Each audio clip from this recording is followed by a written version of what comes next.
If you've been watching HBO's The Gilded Age, you know the devastating story of Maud Beaton, the woman who claimed to be Jay Gould's illegitimate daughter and conned Oscar van Rhijn out of nearly his entire family fortune.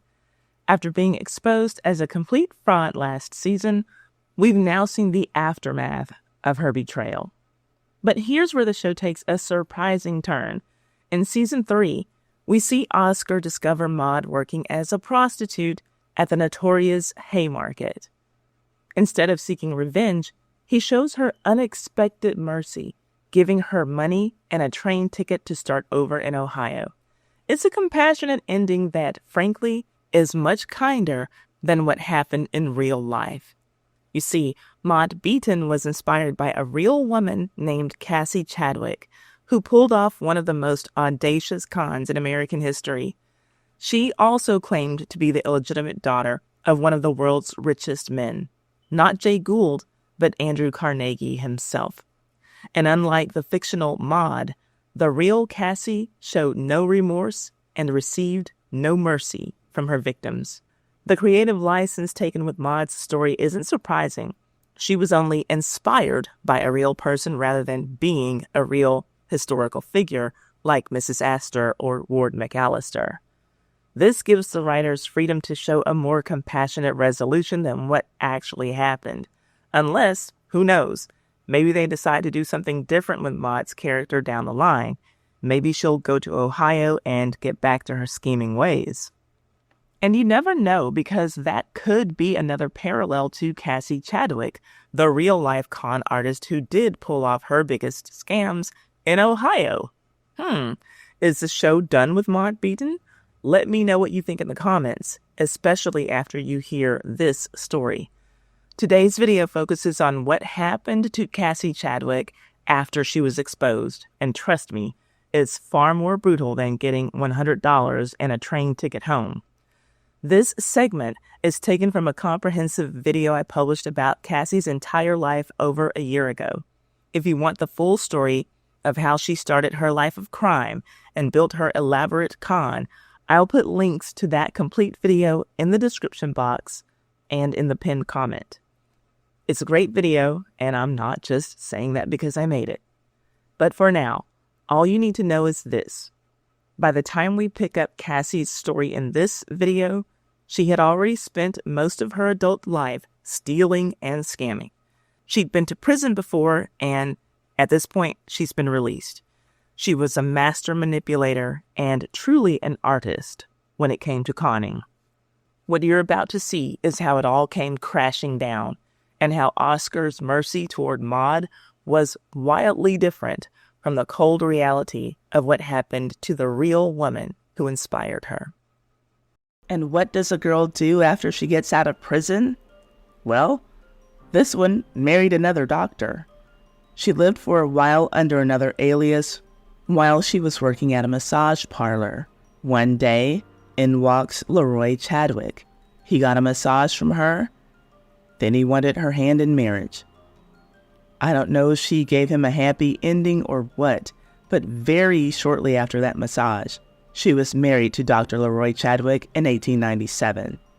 His family was well known and well respected, and just the way that Mrs. Astor and New York City had their Astor's 400, the list of the top 400 people in high society who really mattered, other cities all around the country had their own respective 400 lists, and Dr. Chadwick was a member of Cleveland's 400. And he had no clue at all about Cassie's family, friends, or background, which meant that he didn't know about her criminal past. His relatives and friends were not fond of Cassie. To them, she was just some stranger who had appeared out of thin air. They were all in a very tight social circle, and not a lot of outsiders made it in.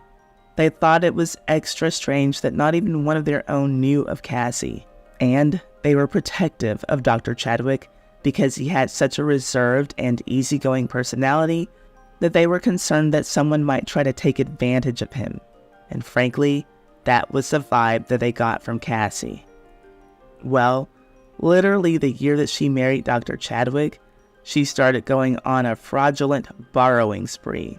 She borrowed, and I use that term very loosely, hundreds of thousands of dollars from multiple banks in Cleveland.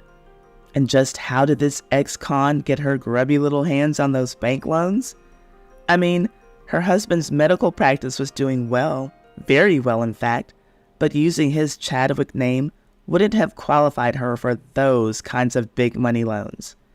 So she just used another name, Carnegie. Andrew Carnegie to be exact. And he just so happened to be the wealthiest man in the world at the time that Cassie was throwing his name around from bank to bank. But still, she was a Chadwick. So how did she get to the path of using the Carnegie name? She told everybody that she was the illegitimate daughter of Andrew Carnegie, and people believed her. The right people believed her. People with money. Bankers. This lying-ass bandit used $5 million in securities, certificates, and promissory notes forged with Andrew Carnegie's name as security. She even had proof of a trust that he had established for her worth just over $10 million. And who would question that? Surely he had the money, so in their eyes, she was good for it. They just gave her the money that she wanted.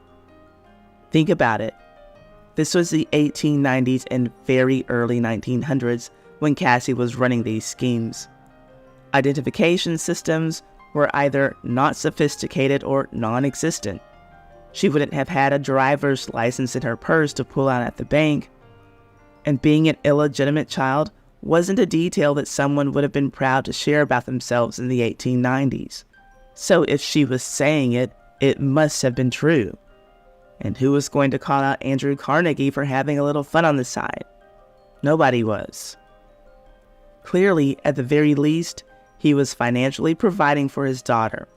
So Cassie just showed up, wearing the right clothes, displaying the right mannerisms, pretending to be a rich lady of society whose father wanted to take care of her and was very generous with his money to her, because it was the least that he owed her, since she wasn't allowed to carry his last name or be reared in the same household with his legitimate children. That was how it was laid out. Everyone just took her word at face value and whispered in polite tones about Andrew Carnegie's rich bastard daughter while she blended in with the wealthy of Ohio, Massachusetts, and New York. Well, her time of playing the role of elite socialite was up when, in 1904, a man named H.B. Newton exposed her and ultimately caused her to have to pay for her crimes. When he came forward with his claim against Cassie that she had stolen $190,800 from him, others who had been looking for her were able to file lawsuits against her as well for money that she had taken from them in just the same way, with her quote-unquote daddy's signature as security for the repayment. Cassie's November trial included a lineup of her victims. Here are the names and amounts of the money that some of them wanted to recover. Euclid Avenue Savings and Trust, $38,231.32. American Exchange National Bank, $28,808.25, and Savings Deposit Bank Elyria for $10,000. Including H.B. Newton's claim, she owed over $257,000 that she had stolen, but that was only from the bank presidents who weren't so embarrassed that they went public with how they had been taken. One of those embarrassed men was Charles Beckwith. He was the president of the Citizens National Bank in Oberlin, Ohio, a very tiny bank, and by the time that Cassie encountered him, her audacity and confidence were through the roof, so the $10,000 and $40,000 loans that she had obtained before were chump change. She requested from Mr. Beckwith $340,000 that included $100,000 for a personal loan. By all accounts, he was smitten with her and gave her everything that she asked for. And having those forged promissory notes from Andrew Carnegie didn't exactly hurt her chances of getting approved for a bank loan. but Charles seemed to have a very personal interest in Cassie. Altogether, Cassie had stolen roughly $2 million, jumping from various cities in Ohio to Massachusetts to New York, claiming that she was Andrew Carnegie's secret love child. Those are crazy amounts of money for the 1900s. Adjusted for inflation, that $2 million around the year 1900 would have been like Cassie stealing over $70 million today in 2023. And again, that only includes the amounts that people eventually came forth to claim. Long story short, Cassie was arrested on December 2nd, 1904. And from the looks of it, the cops got to her just in the nick of time. They found her at a room in the Hotel Breslin in Manhattan, apparently ready to make a run out of the state, possibly out of the country. Police discovered $100,000 in cash strapped around her waist. Then there was the trial. All of the details were laid out about so many of her crimes and so much money that she had stolen. But would any of those plaintiffs ever see their money returned? No, because Cassie was spending that money as quickly as she was stealing it. Her purchases were described as many and excessively extravagant. And that's saying a lot considering that she was doing this in the Gilded Age, a time when millionaires were literally painting rooms of their mansions in 24-karat gold. A great deal about Cassie's methods of carrying out her crimes came out in the trial. For instance, after she had gotten off on her first forgery charge, and before she married the doctor in 1882, earlier that same year, she got arrested for borrowing money and not repaying it. She was using yet another name, Alice M. Bastedo, and her collateral for that loan was furniture that belonged to her sister.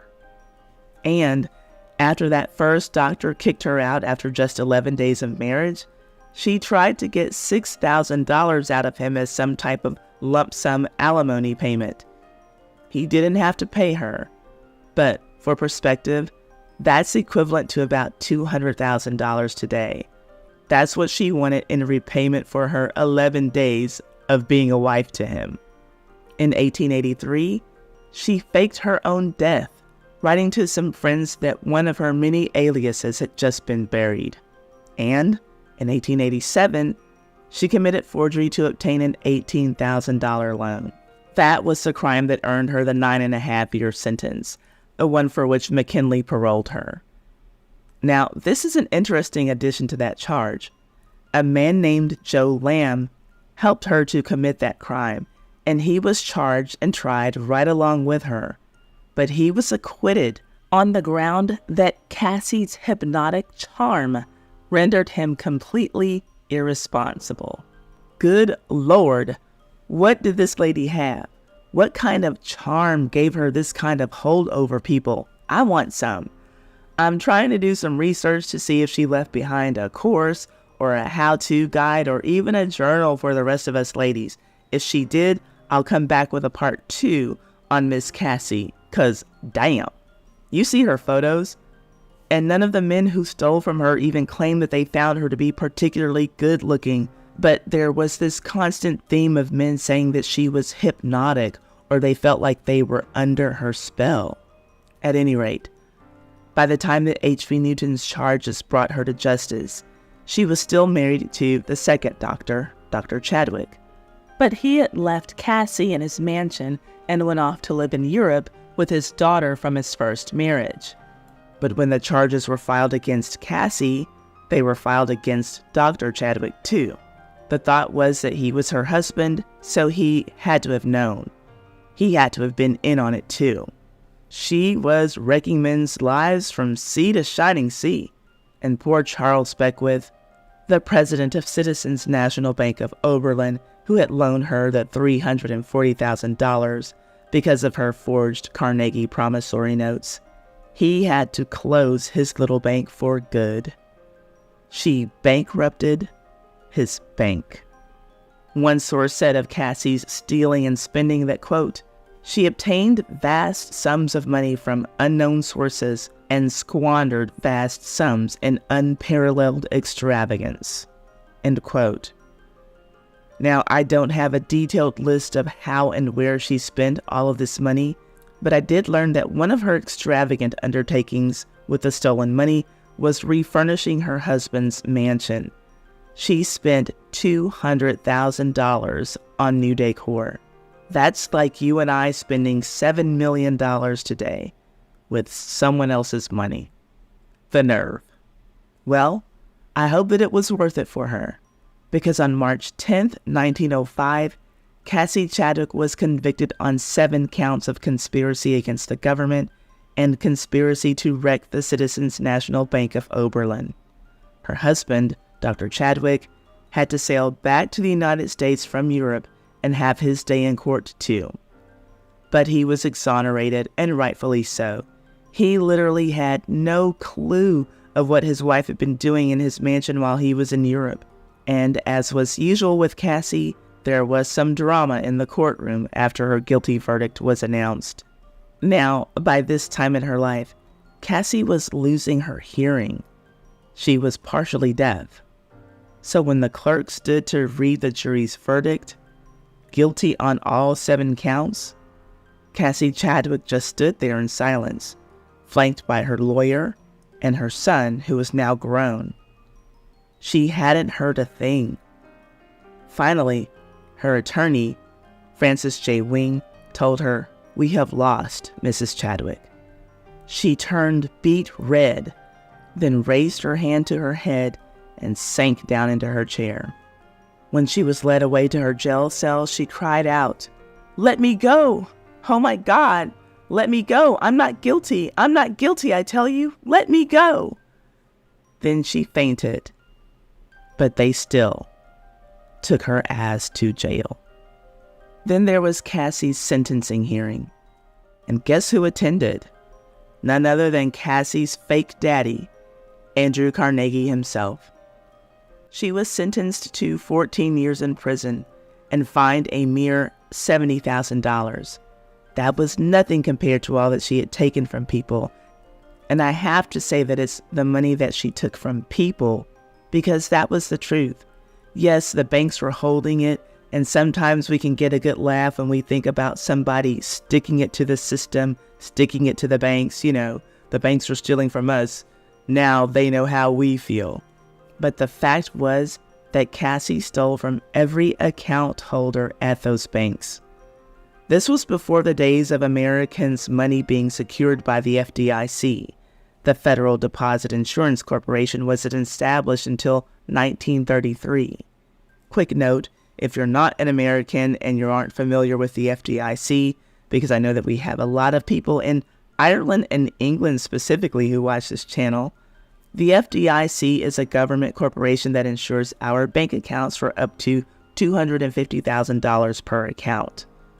Well, for the sake of Oberlin College, it's a good thing that Andrew Carnegie attended Cassie's sentencing, because when all of the facts came out about Charles Beckwith, the tiny bank president, the court learned that some of the money that he gave to Cassie belonged to Oberlin College. That meant that the money for the school was just gone. $50,000. But Carnegie stepped in to save the day for the college. He gave them triple for their trouble, replacing their lost $50,000 with a $150,000 donation for the construction of a new library. That building still stands today on Oberlin's campus, but now as home to the geology department and other administrative offices. Andrew Carnegie felt horrible for Cassie's victims, and he did help some other ones out as well. She was finally jailed on January 12, 1906, and once the trial was over, it was over for everybody else.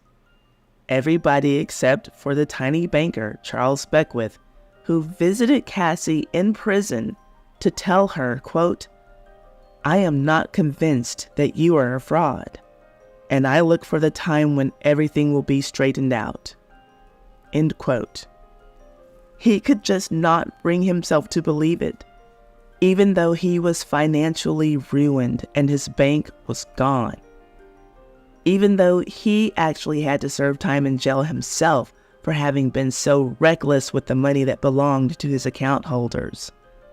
And a statement from one person could have saved him from going to jail. And that person was Cassie. Here's what he said about her on his deathbed. Quote, "I could have died happy if she had said one word to clear my name. When I first found that she could not meet her obligations, and I begged her on my knees to save the bank, she laughed in my face. The woman has wrecked my life and the life of thousands whose savings were entrusted to my care." End quote. But he was put out of his misery just a few weeks after visiting Cassie when he died in shame. He was almost as pitiful as a man could be by the end. He was blind, paralyzed, and delirious as he used his last breath to talk about Cassie. His doctor said that the only sense he had left was his sense of hearing, which I think is a little ironic considering that that was the only sense that Cassie didn't have. By the end, she was completely deaf. When the news of his passing reached her, members of the press showed up to her cell, wanting a statement. She was cold and had nothing to say to any of them. She said that she didn't care. But when left alone, in the confidence of a cellmate, Cassie told her that she thought that Beckwith would overcome his illness and get well. She said that the news of his death left her pained beyond expression. But one person did fare well as a result of Cassie's trial. This was a time when drugstore soda fountains were popular in the United States due to the belief that carbonated water was good for health. So there was a belief that sodas helped to cure ailments. Coca-Cola and Dr. Pepper were created by doctors, and Pepsi was created by a pharmacist. Well, a Cleveland pharmacist came up with his own drink called Cassie Chadwick Nerve Tonic. Nerve, the one thing that she had plenty of. And if anybody in Cleveland needed some nerve, a sip of his refreshing tonic would hit the spot. It was a bit of a joke, but it did sell very well for him. As for Cassie Chadwick, she didn't get a lot of visitors in prison. Dr. Chadwick didn't visit her at all and barely spoke of her. Months after she was incarcerated, he took his daughter with him to Florida, where he had a brother who owned a furniture store. Then Dr. Chadwick started selling furniture for his brother. And yet again, Cassie did not serve her full sentence. But this time, it wasn't because she got paroled. Remember that she was born on October 10th?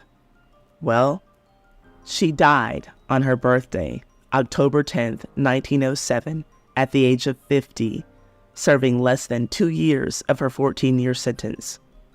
Her cause of death, according to the prison doctor, was a bad heart. Well, no one who had a seat at her trial would have argued with that diagnosis. If you watched The Gilded Age, let me know if you'd like to see the Maud Beaton storyline end in a similar fashion. Cassie Chadwick was by no means the only woman of this era who was in and out of prison. There was another lady who was pardoned by a president, or maybe I should call her a lady of the night who was pardoned by a president. Her name was Lulu White, and she ran a whorehouse during the Gilded Age, and she was always in trouble with the law. I published a video about her that you can see here. I'll leave a link to it in the description box. My sources for this story are Belmont Chronicle Archives 1890, Case Western Reserve University at case.edu, Chicago Tribune Archives 1904 and 1936, the Daily News Archives 2009, the Knoxville Sentinel Archives 1904, Kentucky Post and Times Star Archives 1904, the Spokesman Review archives 1904, the Washington Post archives 1904, the Philadelphia Inquirer archives 1904, and El Reno Weekly Globe archives 1905. Thank you for letting me be a part of your day. Subscribe for more stories like these. This video has been brought to you by me. Well, me and my new YouTube channel, Verified YouTube Guide. Are you just starting your YouTube journey and feeling overwhelmed? Don't worry, I've got you covered. My channel, Verified YouTube Guide, is your go-to resource for practical, step-by-step tips to grow and monetize your channel. It's literally follow-along video tutorials. I'm showing you the steps I took to get 180,000 subscribers on YouTube. So if you don't know how to do something, you can just copy my work one step at a time. From setting up your channel to showing you how you can earn money at any stage on YouTube. And I'm not just talking about YouTube ad revenue. If you have something important to say or a service to sell, start talking about it on YouTube now. Don't wait. Subscribe to Verified YouTube Guide today, and let's build your channel together. You don't have to figure this out alone. The link is in the description box. I'll see you there.